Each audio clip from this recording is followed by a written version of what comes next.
আকাশে থোকা থোকা মেঘ জমেছে। থেকে থেকে সেই মেঘ ডেকে উঠছে একটু পরপর।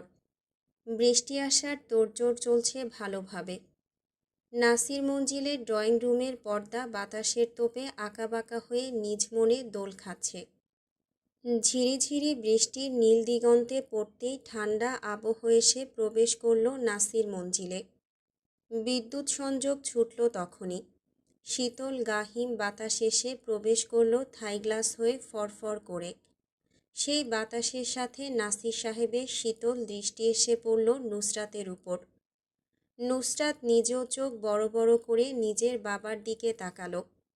নাকের পাটাতন ফুলে উঠল তৎক্ষণাৎ। নাসির সাহেব নিজেও মেয়ের দিকে চেয়ে আছেন নাক ফুলিয়ে। গর্জে উঠে বললেন, সব দোষ তোমার।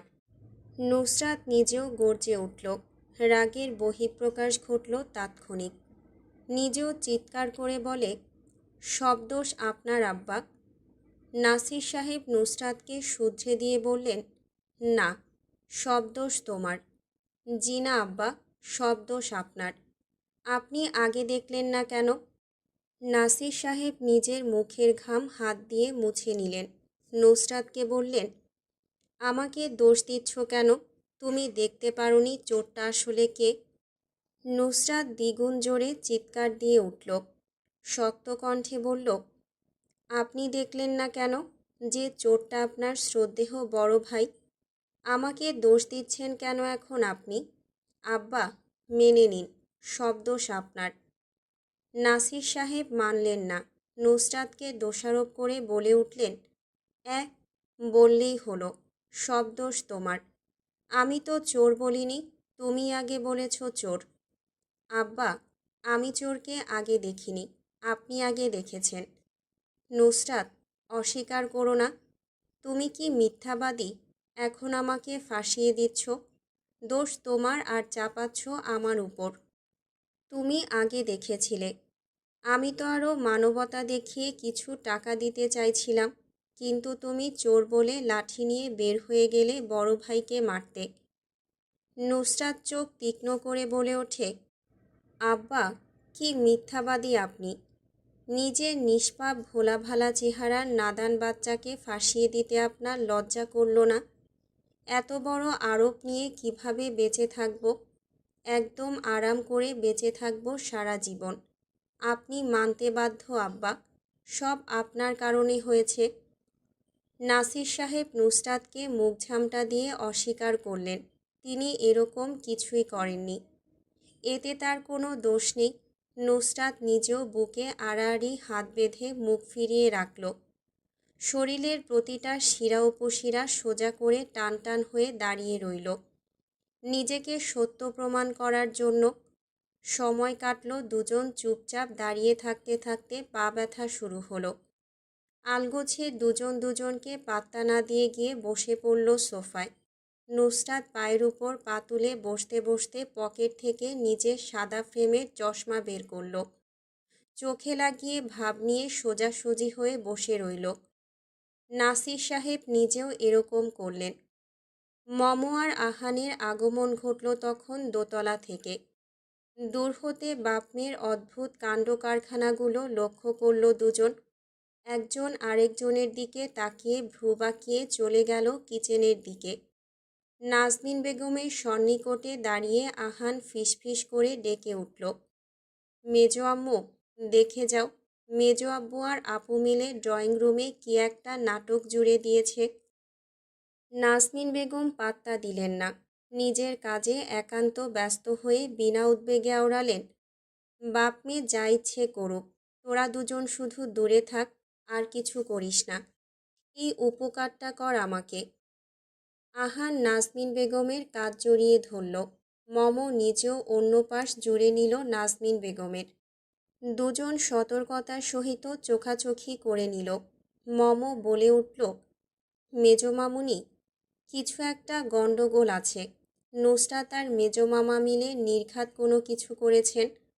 না হলে নুসরাত এভাবে চুপ করে বসে থাকার মানুষ না। নাজনীন বেগম সিংকে বাটির স্তূপ রাখলেন। হাত ভালো করে পানি দিয়ে পরিষ্কার করে নিলেন। তোয়ালে হাতে নিয়ে অবশিষ্ট হাতের পানি মুছে অগ্রসর হলেন ড্রয়িং রুমের দিকে। মম আর আহানও পিছু পিছু যেতে শুরু করল। নাজমিন বেগম স্বামীর সামনের সোফায় বসে জিজ্ঞেস করলেন, কি হয়েছে? নাসির সাহেব আর নুসরাতের সরু দৃষ্টি একসাথে এসে পড়ল নাজমিন বেগমের উপর। নাজমিন বেগম কপাল কুঞ্চিত করে স্বামীর দিকে তাকিয়ে রইলেন প্রশ্নের উত্তর পাওয়ার আশায়। নাসির সাহেব একটু সময় নিয়ে দীর্ঘশ্বাস ফেললেন। স্ত্রীর দিকে ঘোলাটে চোখে চেয়ে আড়ষ্ট গলায় আওড়ান, বড় ভাইকে চোর ভেবে নুসরাত লাঠিপেটা করেছে। নাজমিন বেগম মুখ চেপে ধরলেন। মম আর আহান আতঙ্কে দুজনের মুখ চাওয়াচাই করল। ইসরাত পেছন থেকে শঙ্কিত গলায় আতকে উঠে ডেকে উঠল, নুসরাত। নিজের দিকে সবার দৃষ্টি অনুভব করতেই নুসরাত দুই পাশে মাথা নাড়ল। নিজেকে নির্দোষ প্রমাণ করতে ঝটপট বলল, আম্মা, সব দোষ আব্বার, এখন আমার উপর চাপাচ্ছেন। উনি আগে শ্রদ্ধেয় আব্বার ভাই ইসরাতের শ্বশুরকে দেখেছেন, আমাকে বলেছেন ওই দেখ চোর। আর আরেকটা কথা, আমি আব্বার ভাই ইসরাতের শ্বশুরকে অত্যাচার করিনি, সব কিছু করেছেন আব্বা।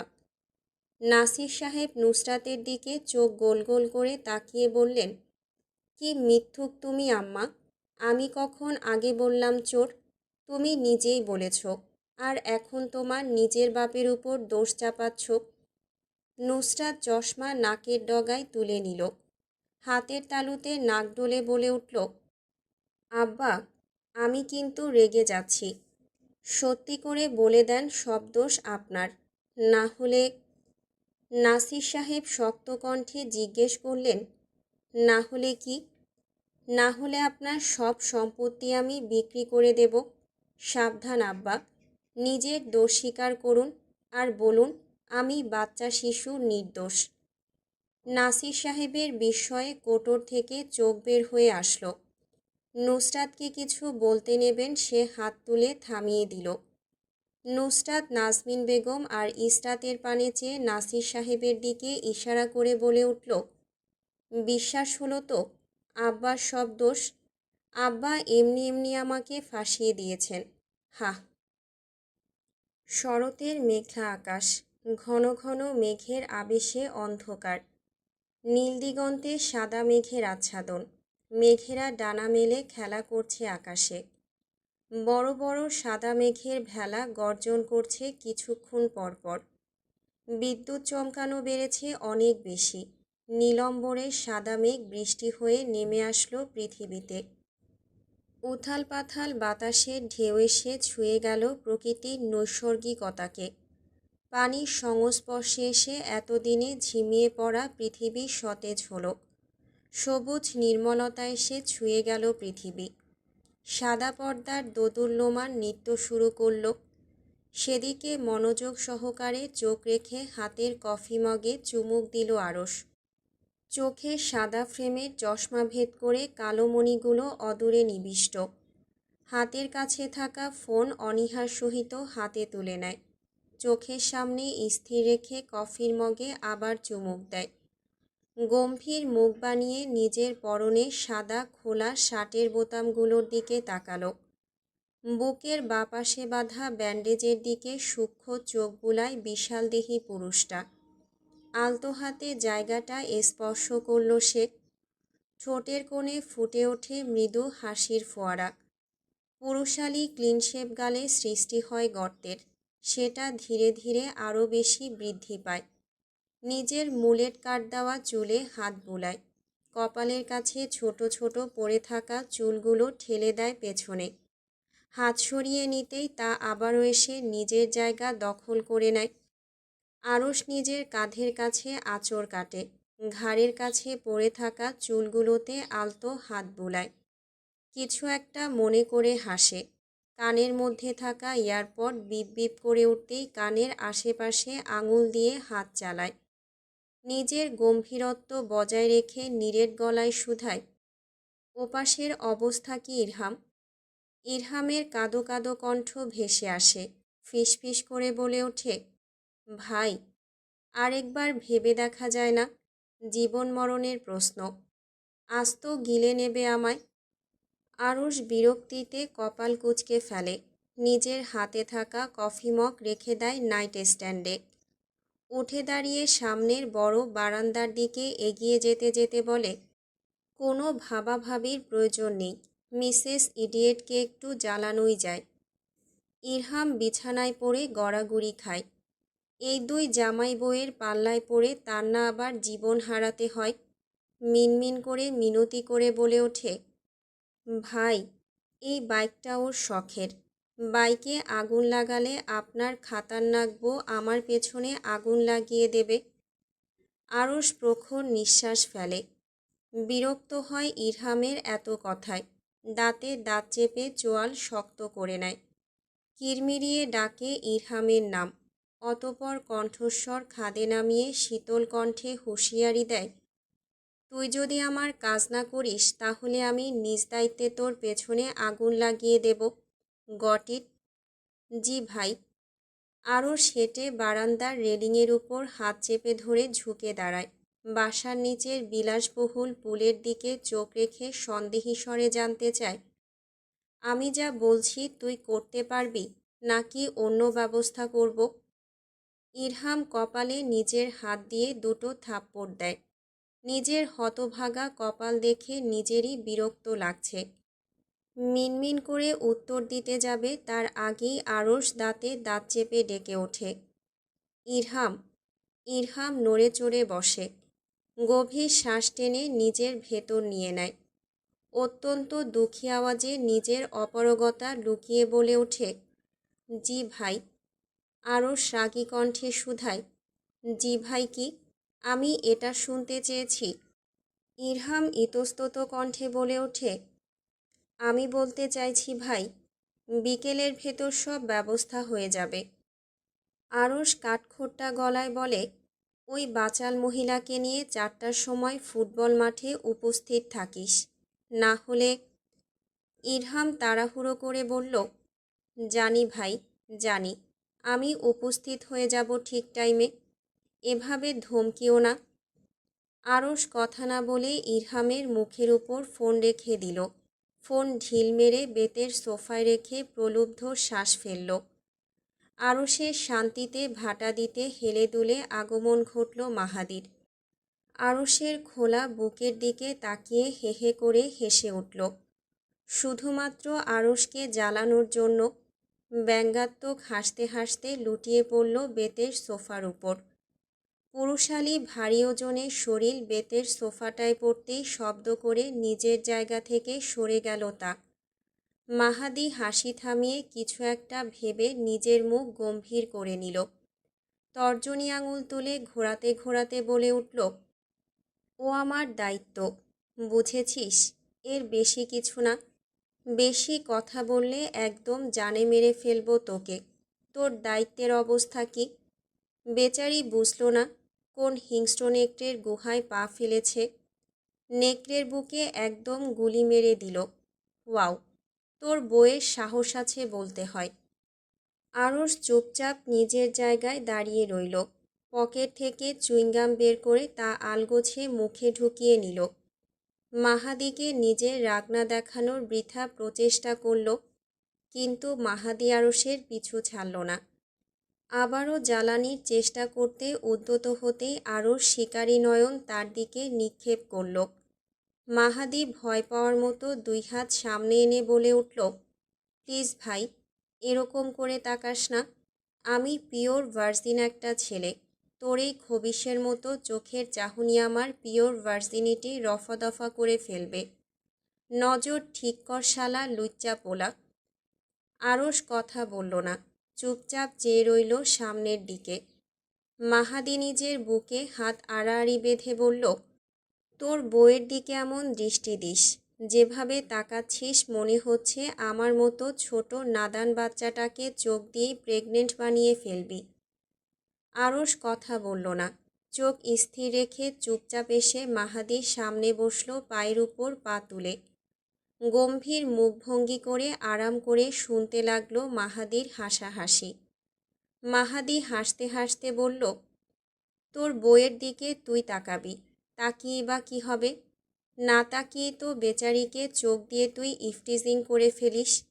আরও সেবার রাগী কণ্ঠে ডেকে উঠল, মাহাদি। মাহাদি জিজি করে উঠল। আরশ কটমট করে বলল, আমার হাতে মার খেতে চাস? মাহাদি নিজের দুই কাঁধ ঝাঁকালো, নিষ্প্রভ চোখে চেয়ে আওড়ালো, তোর মতো মোষের হাতে মার খাওয়ার কোনো ইচ্ছে আমার নেই। আরশ কিরমিরিয়ে বলল, তাহলে মুখ বন্ধ রাখ। মাহাদি রাগ করল, ঠোঁট টিপে একটু হাসল। একটুক্ষণ চুপ থেকে আবারও নতুন উদ্বেগে আরশকে জ্বালানোর জন্য বলে উঠল, আমি ছোট মানুষ, মুখ বন্ধ করে নেব? এই যে জিপার টানলাম মুখে, তার আগে একটা কথা বল। আরশ কপাল কুঞ্চিত করে ইশারা করল জিজ্ঞেস করার জন্য। মাহাদি মৃদু আওয়াজে জিজ্ঞেস করল, আমি কথা বললেই তোর যত সমস্যা। তোর বউ তো পুরা দিন বাচালদের মতো প্যাপা করে কথা বলে, মুখ এক মুহূর্তের জন্য বন্ধ করে না। মানুষ কথা না শুনলেও জোর করে ধরে বেঁধে তার কথা শোনায়। যখন তোর সাথে কথা বলে তখন তুই নিজেও উপরে উপরে ভাব নিলেও ভেতরে ভেতরে হাঁ করে গিলিস ওর কথা। তোর বউয়ের বেলায় তাহলে ভিন্ন পন্থা কেন? আরশ নির্বিকার চিত্তে চেয়ে রইল মাহাদির দিকে। নিজের বলিষ্ঠ পুরুষালী হাতজোড়া কোলের উপর রেখে মটমট করে শব্দ করল, গম্ভীর গলায় বলল, তুই আমার বউ না। মাহাদি ব্যথিত নয়নে তাকায় আরশের দিকে। দুঃখ পাওয়ার ভান করে হাত দিয়ে ঢেকে নেয় নিজের চোখ। মিনমিন করে বলে, হ্যাঁ হ্যাঁ, ও বউ। বউ গুলি করে মেরে ফেললেও তা মিষ্টি, আর আমি কিছু বললেই তা তিতা। আরশ গম্ভীর গলায় হাসল, নিজস্বতা বজায় রেখে রাশভারী গলায় আওড়ায়, তা তুই ঠিকই বলেছিস। মাহাদি তড়াক করে আরশের চোখে দৃষ্টি নিক্ষেপ করে। তীক্ষ্ণ চোখ আরশের উপর নিচে বুলিয়ে প্রশস্ত গলায় চেঁচিয়ে জিজ্ঞেস করল, নুসরাত যখন তোকে গুলি করছিল তা তোর কাছে মিষ্টি লাগছিল? মরার ভয় হয়নি? আরশ দীর্ঘ নিঃশ্বাস ত্যাগ করল। উপর নিচে মাথা নাড়িয়ে মাহাদির কথায় সায় জানালো। মাহাদি সোনার মতো করে বলল, মেয়েটার সব কিছুতেই মিষ্টতা ভাব আছে। মাহাদি সুযোগের সদ্ব্যবহার করে জিজ্ঞেস করল, সর্দির মধ্যেও? আরশ অন্যমনস্ক থাকায় খেয়াল করল না মাহাদির প্রশ্ন। উপর নিচ মাথা নাড়িয়ে রাশভারী আওয়াজে বলল, হুম। মাহাদি নিজের হাসি কোনো মতে আটকে রেখে জিজ্ঞেস করল, খেয়েছিস তুই? গুরুগম্ভীর পুরুষালী পুরুষস্বরে আরশের প্রশ্নের উত্তর এলো, হুম। মাহাদি বেতের সোফা থেকে মাটিতে পড়ে গেল। চোখ গোল গোল করে চেয়ে আরশের উদ্দেশ্যে বলল, কি খাইসটা? ওয়াক, বইয়ের সর্দি খেয়ে নিয়েছিস তুই? আরশ রাগ করল, নিজের জায়গায় বসে থেকে নির্লিপ্ততার সহিত স্বীকারোক্তি দিল। মাহাদির প্রশ্নে তার ভাবাবেগ হলো না, যা বলার বলুক। আরশ মাহাদির বকবকানিতে কান দিল না। নিঝুম দুপুরে আবারও ব্যথা শরীর নিয়ে বাড়িতে ফিরে আসলেন হেলাল সাহেব। ঝিরঝিরে বৃষ্টি পড়ায় কপালের উপর সাদা কালো কিছু চুল পড়ে আছে। হাত দিয়ে ভেজা চুল স্পর্শ করতে গেলেন তখনই কাঁধে আরেক হাত চেপে আর্তনাদ করে উঠলেন। চোখ খিচে নিয়ে নিজের পিঠ দেয়ালের সাথে ঠেকিয়ে দাঁড়ালেন ভরের আশায়। কিচেন থেকে ধূপধাপ পায়ে কারোর এগিয়ে আসার শব্দে পুরুষালী শরীরটা দেয়ালের বিরুদ্ধে নিয়ে গিয়ে টান টান হয়ে দাঁড়ালেন। বোঝার উপায় নেই মেরুদণ্ডের হাড়ের ব্যথায় মধ্যবয়স্ক লোকটা প্রায় ভঙ্গুর। সোজা হয়ে দাঁড়াতেই নিজের পিঠে চিনচিনে ব্যথার অনুভূতি হলো। দাঁতে দাঁত চেপে নাসির সাহেবকে মনে মনে গালি দিলেন, অসভ্য খবিশ, নিজের ভাইকে অত্যাচার করে, গাধা এক একটা। লিপি বেগম কিচেন থেকে এসে স্বামীকে সামনে দাঁড়িয়ে অন্যমনস্ক দেখে ভ্রু বাঁকালেন। কি এমন হলো তার গুণধর স্বামীর, যিনি সবসময় সবাইকে চিন্তা প্রদান করেন, আজ তার মুখেই চিন্তা। বিষয়টা আশ্চর্যজনক লাগছে লিপি বেগমের নিকট। কাছে এগিয়ে এসে স্বামীকে কিছু বলতে নেবেন, কথা কেটে দিলেন হেলাল সাহেব। আদেশ দিয়ে বললেন, গরম পানি নিয়ে এসো, কোমর ব্যথা করছে। নিজের আদেশ জারি করে কোমরে এক হাত চেপে উপরে উঠে গেলেন। কোমরের হাড্ডির মটমট শব্দে মনে হলো এক্ষুনি তা ভেঙে হাতে চলে আসবে হেলাল সাহেবের। কিন্তু তেমন কিছুই হলো না। তিনি ভালোই নিজের রুম পর্যন্ত চলে গেলেন। দিব্যি আরাম করে শুয়ে পড়লেন বিছানায়। তবুও হাড্ডি হাতে আসলো না। কিয়ৎকাল অতিবাহিত হওয়ার পর লিপি বেগম মাথায় ওড়না টেনে রুমের ভেতর প্রবেশ করলেন। গরম পানির পটটা এগিয়ে দিলেন হেলাল সাহেবের দিকে। ঠাট্টা করে জিজ্ঞেস করলেন, সুন্দরী সতীন আনতে গেলেন আমার জন্য, কোথায় আমার সেই সুন্দরী সতীন? হেলাল সাহেব স্ত্রীর ব্যঙ্গাত্মক গলায় বলা কথা শুনে হাসলেন গা দুলিয়ে। হাসতে গিয়ে ঠিকভাবে গা দোলাতে পারলেন না পিঠের ব্যথায়। চোখ খিচে নিয়ে বললেন, এক শাকচুন্নি মহিলাকে সামলাতে পারছি না, আবার নিয়ে আসবো আরেক শাকচুন্নি। এটা ভাবাই তো আমার নিকট বিলাসিতা। লিপি বেগম স্বামীর পিঠের দিকে তাকিয়ে থেকে চাপড় মারলেন। হঠাৎ ব্যথার স্থানে জোরে হাতের চাপ পড়তেই না চাইতেও আর্তনাদ বের হয়ে আসলো হেলাল সাহেবের মুখ দিয়ে। লিপি বেগম ঠোঁট টেনে হাসলেন। আবারও একই জায়গায় চাপড় মেরে স্থির দৃষ্টি স্বামীর পানে নিক্ষেপ করে জিজ্ঞেস করলেন, তার নায়ক সেজে বের হয়ে গেলেন আর দেখি ফিরে আসলেন চোর সেজে, ব্যাপারটা কি? হেলাল সাহেব খ্যাঁক করে উঠলেন। স্ত্রীর দিকে নিজের ক্ষিপ্ত চাহনি নিক্ষেপ করে জিজ্ঞেস করলেন, কোন সাহসে আমাকে তুমি চোর বললে লিপি? লিপি বেগম সে কথার উত্তর দিলেন না। বুঝলেন এই বিষয়ে কথা বলতে গেলে পানি বেশি গড়াবে, তাই বুদ্ধিমানের মতো আলগোছে কথা কাটিয়ে দেওয়াই তার কাছে ভালো মনে হলো।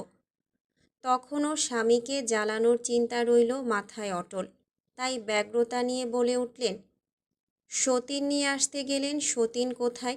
আমার ছেলেদের নতুন মা দেখার জন্য আমি অধীর আগ্রহে আপনার পথ চেয়ে বসেছিলাম, আর এখন দেখি আপনাকে মানুষ উত্তম মধ্যম দিয়ে পাঠিয়েছে।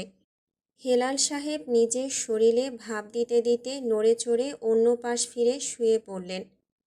তিক্ততায় পরিপূর্ণ কণ্ঠে বলে উঠলেন, মানুষ আমাকে উত্তম মধ্যম দেবে কেন? আমি মানুষের কোন বাড়া ভাতে ছাই ফেলেছি? আমি সেটা বলতে চাইছি না। তাহলে তুমি এক্স্যাক্ট কী বলতে চাইছো লিপি? আমি মনে করেছি আপনি আমার জন্য সতীন বাছাই করতে গিয়ে কয়েক ঘা খেয়ে এসেছেন, মহিলা মানুষকে উত্ত্যক্ত করার দায়ে। কথা শেষ করে ঠোঁট চেপে হেসে উঠলেন লিপি বেগম। হেলাল সাহেব তড়াক করে পাশ ফিরে তাকালেন স্ত্রীর দিকে। আওয়াজে শক্ততা এনে বললেন, অনেক বেশি মিস করছো মনে হচ্ছে তোমার সতীনকে। লিপি বেগম নির্লিপ্ত কণ্ঠে বললেন, জি। হেলাল সাহেব মন ভুলানো হাসলেন। মাথার নিচে এক হাত রেখে শুয়ে চোখ বন্ধ করে মুখ দিয়ে ব্যথাতুর শব্দ বের করলেন। গম্ভীর মুখে আওড়ালেন, তাহলে যাও তোমার সতীনের কাছে। তোমার সতীনকে শেওড়া গাছে রেখে এসেছি, আর বলেছি তার বান্ধবী আমার বাড়িতেই বসে আছে, একটু অপেক্ষা করতে। কিছুক্ষণের মধ্যেই সে তার কাছে পৌঁছে যাবে। এখন যাও তোমার সতীনের কাছে। শেওড়া গাছের মগডালে বসে তোমাকে মিস করছে তোমার সতীন। লিপি বেগম ক্ষুব্ধ চোখে স্বামীর দিকে চাইলেন। রোড আওয়াজে জিজ্ঞেস করলেন, আপনি আমাকে পেতনি বললেন? হেলাল সাহেব অস্বীকার করলেন। ঠোঁট উল্টে না বোঝার মতো করে বললেন, পেতনি বলিনি, শুধু শেওড়া গাছের শাকচুন্নি বলেছি। তুমি নিজেই নিজেকে পেতনি বলেছ, আমার কি দোষ এতে?